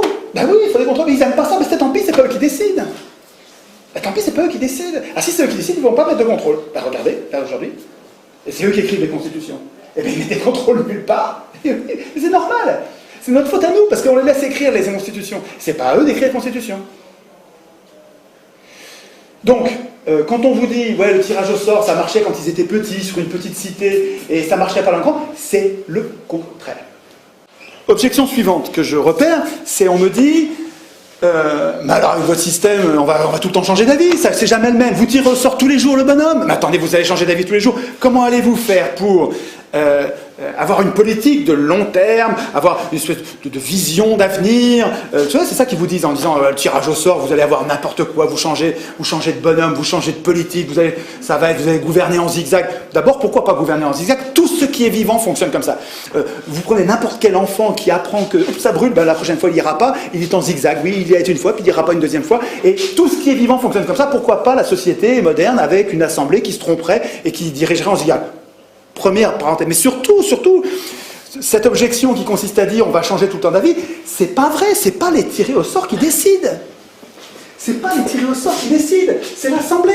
Et l'Assemblée, elle est stable, c'est tout le temps le même peuple. L'Assemblée, les Athéniens n'avaient pas un problème de zigzag en décidant, c'était toujours les mêmes qui décidaient. Alors, ils étaient une trentaine de milliers et ils étaient que 6000 à l'Assemblée. Donc, ils n'y étaient pas tout le temps, hein, ils bossaient, et puis de temps en temps, ils allaient à l'Assemblée. Quand ça leur pétait, ils allaient à l'Assemblée. Donc, quand vous avez envie d'aller à l'Assemblée, vous y allez, puis quand c'est plein, vous reviendrez demain. Mais à l'Assemblée, il y avait en gros un corps de citoyens qui était... Vous savez, quand vous parlez à l'Assemblée des problèmes de la cité, est-ce qu'on va faire, est-ce qu'on va ouvrir une mine ceci, est-ce qu'on va faire un cela, qu'est-ce qu'on va faire de cette terre, sur ce marécage, est-ce qu'on va la sécher, pas la sécher. Enfin, quand vous discutez à l'Assemblée, vous-même, vous discutez des problèmes de la cité, quand vous sortez de l'Assemblée, vous allez en parler autour de vous, et en fait, toute la cité, elle est imprégnée en permanence des problèmes de la cité. C'est-à-dire que la délégation, elle est pas du tout impérative, c'est pas du tout une fatalité, le fait d'avoir abandonné votre pouvoir à des élus, c'est des élus qui ont décidé ça, c'est pas vous. Est-ce qu'un jour, vous avez dit, moi je tiens à l'élection et je renonce au tirage au sort? Vous saviez même pas que le tirage au sort existait. Non, je veux dire, ce sont des élus qui ont décidé qu'il fallait les élire. Donc c'est pas du tout une fatalité. Donc on changerait d'avis tout le temps, à mon avis c'est une objection qui tient pas la route. Objection suivante. Vous allez forcément désigner des incompétents. Nous vivons dans un monde complexe. Écoutez, mon vieux, on est allé à l'heure du nucléaire, c'est quand même la géostratégie mondiale, avec des choses quand même très très très compliquées. Vous allez désigner n'importe qui. Vous allez désigner des incompétents. C'est une blague. Vous trouvez que les élus sont compétents? Est-ce que vous savez combien de bombes atomiques ont été larguées dans l'atmosphère? Je dis bien dans l'atmosphère. Vous savez, Fukushima, c'est un peu des petites vapeurs. Mais là, je vous parle de bombes atomiques. C'est pas des petites... Non, mais je dis des petites vapeurs par rapport... Est-ce que vous savez ce que c'est qu'une bombe atomique? Dans l'atmosphère. Je vous dis, vous voyez le bordel radioactif que c'est. Alors, c'est une bombe atomique. Vous savez combien ils en ont acheté depuis 1945? Les élus, là, les responsables, les compétents, les gens... Non, on ne va pas désigner n'importe qui, on va désigner des gens qui sont capables de faire des choses compétentes, des choses raisonnables. Combien de bombes atomiques? Plus de 2000. 2000 bombes atomiques dans l'atmosphère, et sous terre, et dans la mer. Directement, là. Il y a une animation, il y a un artiste qui a fait donc, une recension de toutes les explosions, avec leurs dates, et qui a fait une petite vidéo qui dure... je ne sais plus, une dizaine de minutes, et vous avez le temps qui passe avec 1 seconde tous les mois, et puis, je ne sais plus, à peu près, peu importe la gradation, et puis vous avez le premier truc qui pète juste avant Hiroshima, c'est dans le désert d'Amérique, et puis après ça, vous avez poum poum, vous avez les deux coups de Hiroshima et Nagasaki, ça se calme. Puis après ça recommence à péter dans le désert des États-Unis, puis ça se met à péter, je ne sais plus dans l'ordre, si je crois qu'après c'est l'URSS qui commence à faire péter, pour en faire 2000, il en faut un paquet, des petits points rouges, puis à un moment, dans les années 60, mais ça n'arrête pas.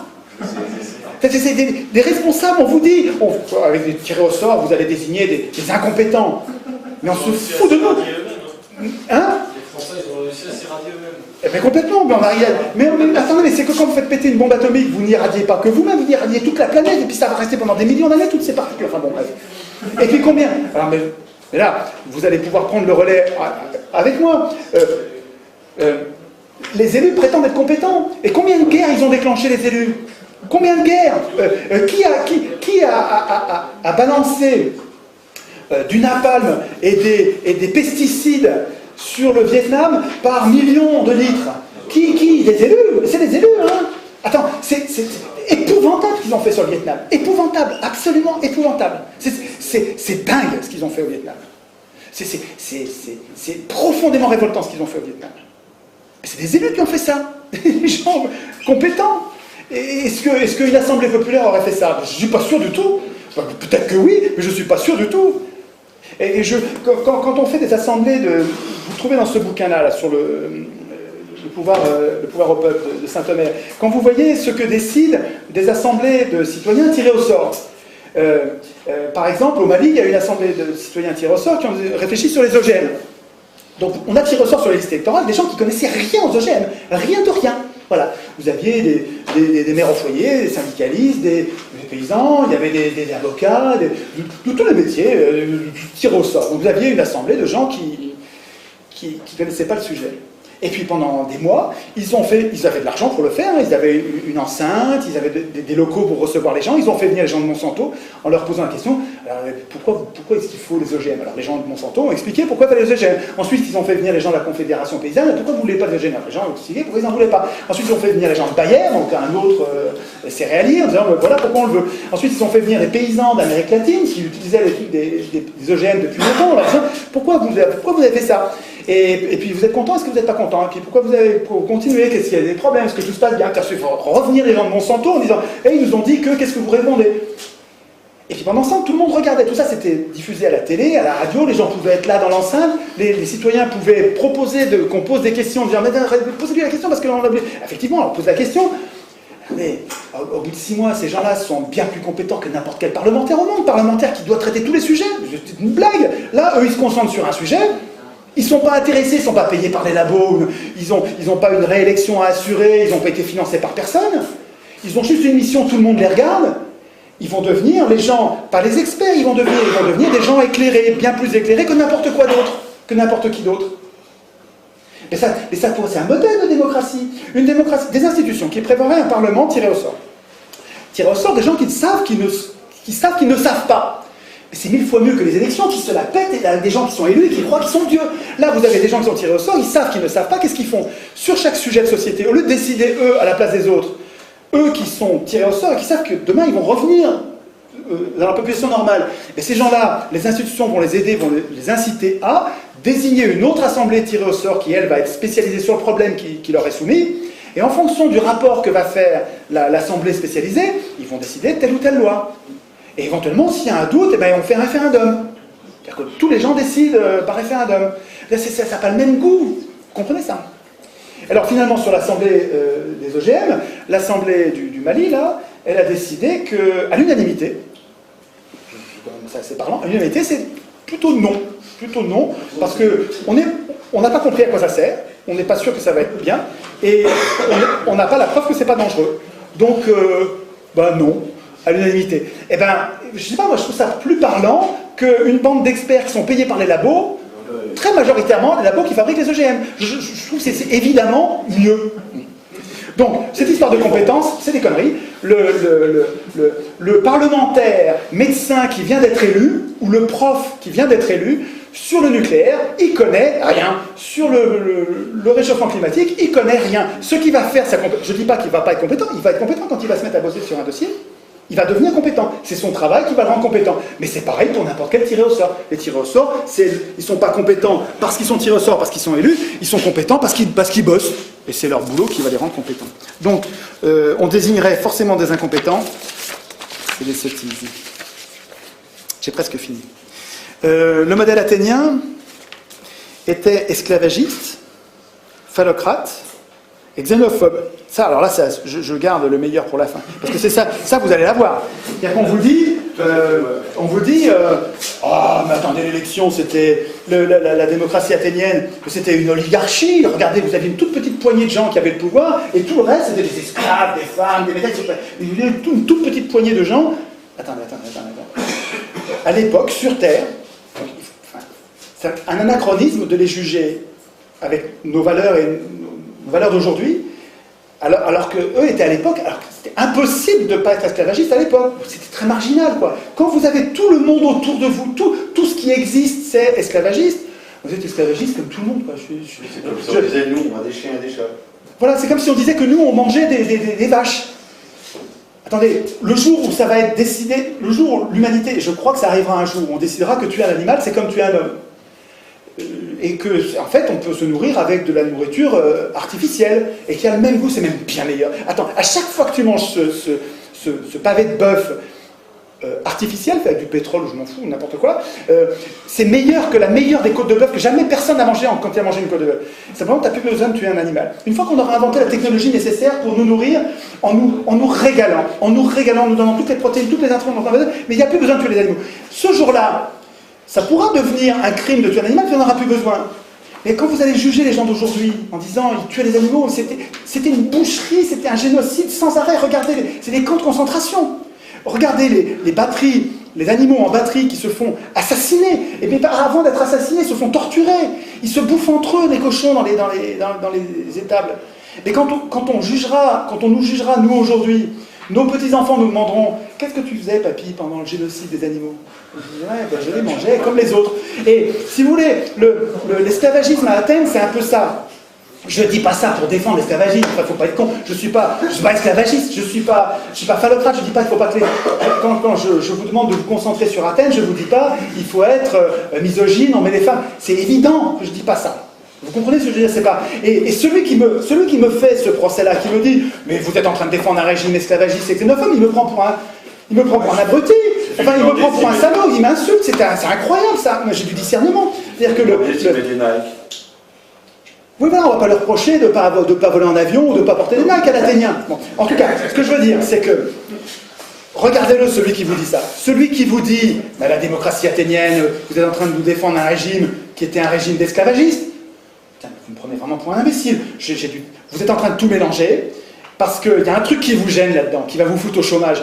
Parce qu'en général, c'est les élus ou les sponsors d'élus qui vous disent ça. Et évidemment, c'est des gens qui vont tout perdre là, qui vont perdre leur pouvoir d'élu, et les riches qui vont perdre leur pouvoir de transmission d'élus qui sont à leur service. Ils vont tout perdre avec le tirage au sort. Donc ils ont intérêt à tout mélanger, ils mettent du caca, du truc de c'est tout mélangé. Regardez comme c'est sale.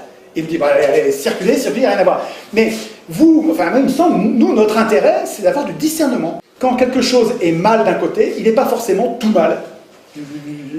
Je suis désolé, la politique partisane qui consiste à dire moi j'ai une ligne politique et tout ce qui n'est pas strictement conforme à ma ligne politique c'est des ennemis, pour moi c'est une prison de la pensée. Je ne suis pas comme ça. C'est-à-dire que chaque individu ou chaque vie politique peut avoir commis des erreurs, peut présenter des imperfections, et puis à côté, il y a une paire géniale qui va me servir à construire le monde pacifié, la concorde d'aujourd'hui.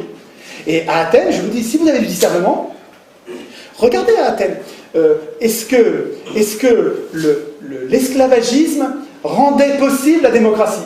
Et si vous répondez oui, absolument, la démocratie n'était possible que s'il y avait l'esclavagisme, alors là, oui, ok, je dirais c'est vrai. Donc c'est un système qui porte en lui quelque chose d'inacceptable, et on laisse tomber. Mais est-ce que c'est vrai? Alors, il y a un peu de vrai, mais qui n'est pas vrai du tout. Un peu de vrai, c'est que c'est parce qu'il y avait des esclaves qu'ils avaient du temps pour faire de la politique. C'est parce que les femmes s'occupaient de la maison, de la tambouille et de la culture, de l'agriculture, que les mecs pouvaient aller faire de la politique. C'est vrai, ça c'est vrai. Mais aujourd'hui, avec le pétrole, les énergies fossiles, avec les machines, on a des esclaves de fer qui remplaceraient mille fois plus de travail et de temps libéré que les esclaves de chair de l'époque. C'est-à-dire qu'avec de simples machines, on pourrait très bien travailler beaucoup moins et avoir le temps de faire de la politique, et puis pas que de la politique, faire aussi de la philosophie, de la musique, des conversations et jouer. Donc, ce que je veux dire, c'est que l'esclavagisme, peut-être qu'à l'époque, ça rendait possible la démocratie, mais aujourd'hui, on n'a absolument pas besoin de l'esclavagisme pour que ça marche. On a d'autres moyens qui nous libéreraient du temps, le temps nécessaire pour... Il faudrait surtout qu'on se débarrasse de nos parasites, parce que c'est parce qu'ils nous piquent des milliers de milliards tous les ans, tout le temps, qu'on est obligé de travailler. Si les richesses que nous créons, par notre activité, par notre industrie, par nos efforts, si nous les répartissions correctement, sans se les faire piquer par quelques privilégiés, on aurait beaucoup moins besoin de travailler. Beaucoup moins, genre 2 jours par semaine. Et la retraite à 50 ans. Mais oui. Il suffit de se débarrasser de nos parasites. Mais pas les parasites, pas les gueux qui volent la mobilette, ou qui sont... c'est pas du parasitisme, c'est rien ça. Je parle de gros parasites. Des parasites qui vous volent des milliers de milliards, les vrais, c'est ceux-là qu'il faut s'occuper en priorité. Les obèses financiers. Les obèses financiers. On aurait beaucoup de choses à... Donc, sur l'objection, vous avez compris que sur l'objection, modèle athénien, esclavagiste, phallocrate, xénophobe, pour moi, c'est hors sujet. Je trouve. Si je prends du recul sur tout ça, comment se fait-il Qu'est-ce qui permet d'être sûr que ça marchera toujours comme ça? Comment se fait-il qu'un système tiré au sort, où on désigne au sort nos représentants, ceux qui nous aident à exercer le pouvoir, comment ça se fait que ça désynchronise la puissance politique et la puissance économique? Et comment ça se fait que ça nous protège mieux contre les abus de pouvoir? Et comment se fait-il que l'élection, au contraire, rende non seulement possible, mais impunit tous les abus de pouvoir, et nous sélectionne quasiment tout le temps les pires? Ben, il me semble, et j'en ai parlé un petit peu, mais c'est le moment d'en reparler parce que je crois que c'est au moment de finir, au moment de conclure, c'est vraiment, on est sur l'essentiel. Il me semble que l'élection repose sur un mythe, repose sur une histoire qu'on nous raconte et qui ne correspond pas du tout à la réalité, qui est contredit même par les faits. C'est-à-dire que tous les faits montrent le contraire. Le mythe de l'élection, c'est que nous sommes capables de choisir de bons maîtres, et parce que nous les avons choisis, ils vont être bons. Ça, c'est un mythe. Ça ne marche pas. L'expérience nous montre que quand on teste, mais sur 200 ans, c'est long, quand on teste l'élection dans tous les pays du monde, à toutes les époques, l'élection, ça consiste à la mise au pouvoir des plus riches, ou des serviteurs des plus riches. Ça sert à ça, hein. Alors, je ne sais pas si ça sert à ça, parce que je ne suis pas sûr qu'au début, Sieyès et Madison aient voulu le gouvernement des riches. Ils ont peut-être voulu le gouvernement des bons, des aristos, des vrais aristos. Mais je ne leur fais pas le procès d'intention d'avoir comploté, d'avoir su à l'avance, peu importe d'ailleurs. Le résultat, le fait est que l'élection permet aux riches d'acheter le pouvoir comme on achète une voiture. Je ne parle pas des riches, nous sommes riches par rapport à des gens qui sont plus pauvres que nous. Je vous parle des ultra-riches, je vous parle de l'hyperclasse, des gens extrêmement riches. Des gens, est-ce que vous êtes capable de corrompre quelqu'un? Non, pourtant vous êtes riche par rapport à certains pauvres. Hein. Nous sommes riches, mais non, je vous parle de. On peut jouer sur les mots là. Hein. Je vous parle des riches capables de corrompre quelqu'un. Pour être capable de corrompre quelqu'un, il faut avoir beaucoup d'argent. Et manifestement, de fait, l'élection, par le jeu de la campagne électorale hein, et par l'acquisition des médias, la possibilité qu'on leur laisse d'acheter les médias, donc de fabriquer l'opinion, d'influencer l'opinion au point quasiment de la fabriquer, ça devient des vrais... Je dois avoir 20 ou 30 livres sur les manipulations par les médias, les techniques de manipulation, c'est incroyable, ça devient une science exacte. Et donc l'élection permet aux riches d'acheter le pouvoir. L'élection permet aux riches économiques d'acheter le pouvoir politique. Et c'est l'élection qui rend la synchronisation entre les deux. C'est l'élection qui fait qu'on est impuissant politiquement. C'est l'élection de l'Assemblée constituante qui fait que c'est des gens qui écrivent des règles pour eux-mêmes et qui ensuite écrivent des règles qui font que tout pourra se jouer en dehors de nous après. L'escroquerie politique, c'est de nous faire croire que le régime actuel, c'est la démocratie. C'est quand même, vous vous rendez compte, bon ça fait 1 heure que j'en parle, mais vous rendez compte maintenant de l'énormité qu'il y a entre le nom qu'on donne à notre régime aujourd'hui et ce qu'il est vraiment. Est-ce que vous comprenez que c'est ça le piège? C'est ça. On n'arrive pas à fabriquer l'alternative parce que on a, si vous voulez, vous savez, il y a une image que j'aime bien, j'en parle pas là, mais ça me vient là maintenant, c'est les chefs indiens, les Indiens d'Amérique, étaient des sociétés avec des chefs et sans pouvoir. C'est marrant comme tout, c'est Pierre Clastre qui explique ça. Il a vécu avec eux, et c'est vraiment les travaux d'anthropologues tout à fait marrants, parce que ils savaient, les Indiens savaient qu'ils avaient à craindre du chef, un peu comme les Athéniens savaient, ils ne voulaient pas que... donc eux, les Indiens, ils se sont débrouillés autrement avec les chefs. Ils ont fait un grand fauteuil de chef, ils ont pris un bonhomme, ils l'ont désigné, il ne peut pas refuser, et s'il refuse, il se fait zigouiller, donc il accepte. Et on le met à la place du chef. Et le chef, il n'a pas de pouvoir. Il a juste le pouvoir de parler.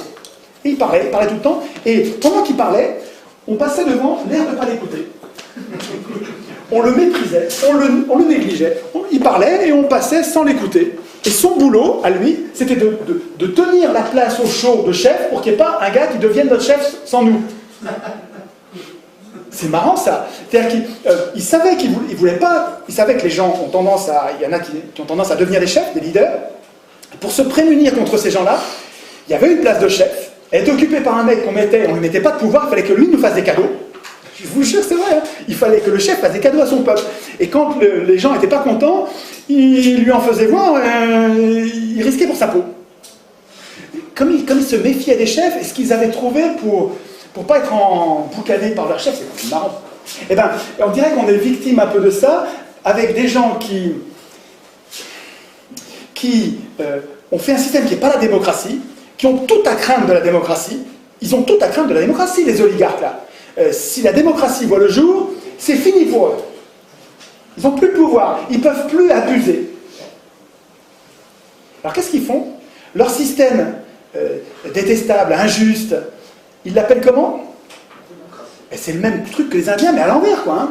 C'est-à-dire qu'ils nous tiennent à l'écart avec ce mot-là. Quand ils appellent démocratie le système qui est son strict contraire, comment on fait pour résister? On s'est fait prendre un mot clé, là. Je reviens à Lepage dont je vous parlais tout à l'heure. Lepage a un travail, Franck Lepage, et les gens du pavé ont un travail sur les mots qui est absolument génial. On retrouve la novlangue.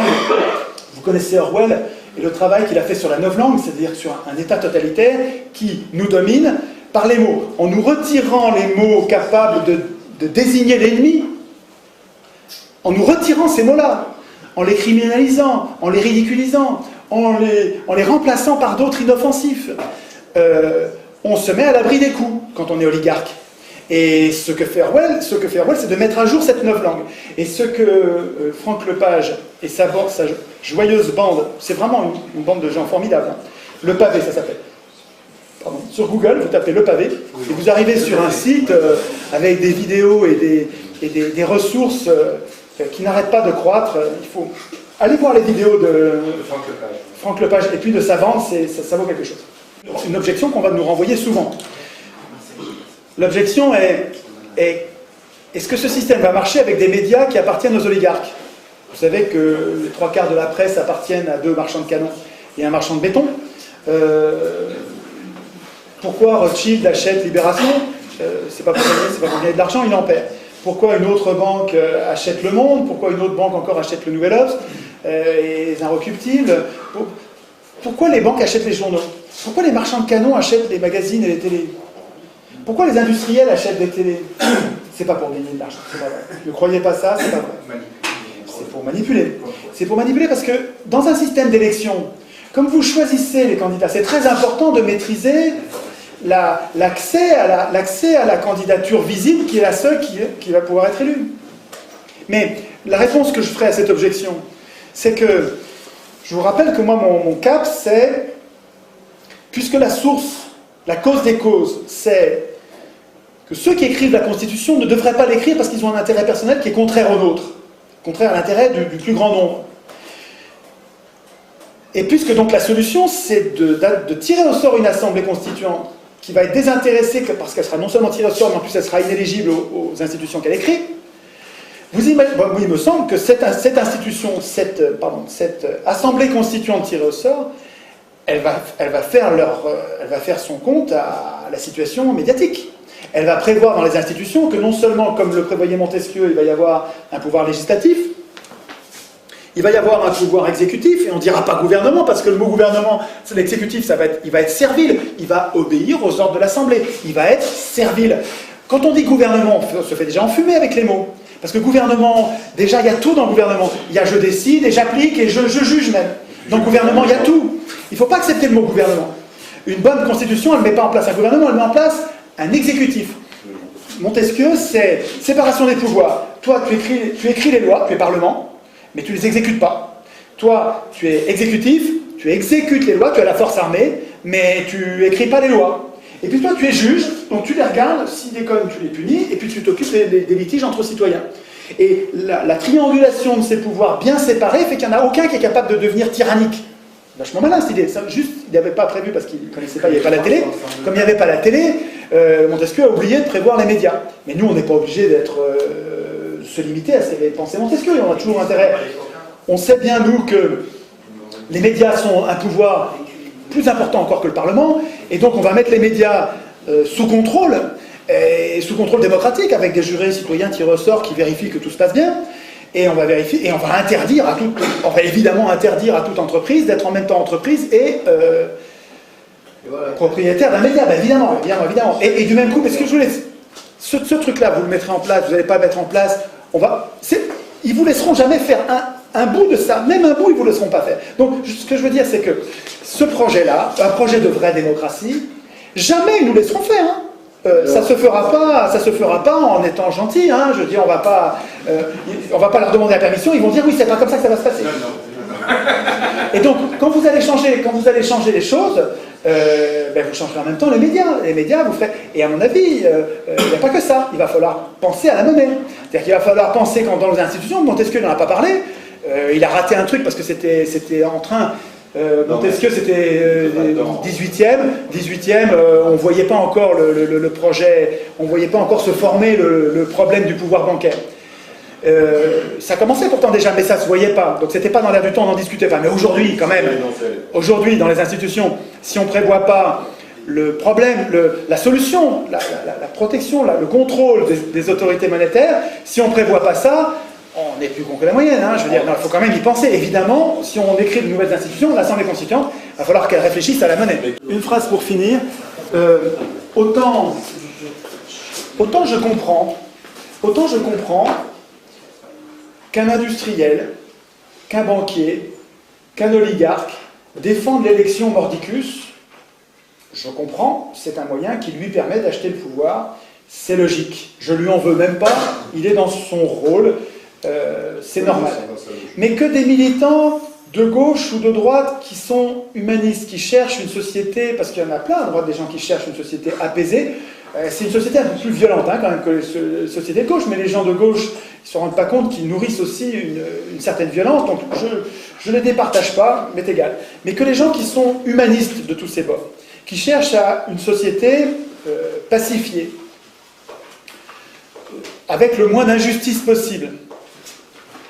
c'est-à-dire des inégalités, mais qui correspondent aux efforts de chacun. Il peut y avoir des inégalités, mais en proportion des efforts. Celui qui a fait beaucoup d'efforts, il est mieux traité que celui qui n'en fait aucun. Bon.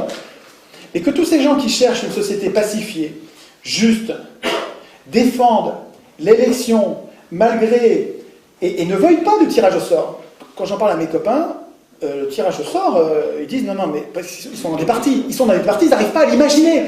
Et ils disent, ils cherchent toujours à louvoyer. Que ces gens, tous, à la fois, continuent à vénérer comme une vache sacrée l'élection, le suffrage universel, et continuent à détester ou vouer aux gémonies le tirage au sort, alors qu'il y a 400 ans, 200 ans de tirage au sort, 200 ans d'élection, 400 ans de faits contraires qui montrent qu'ils ont tort. C'est du déni de réalité.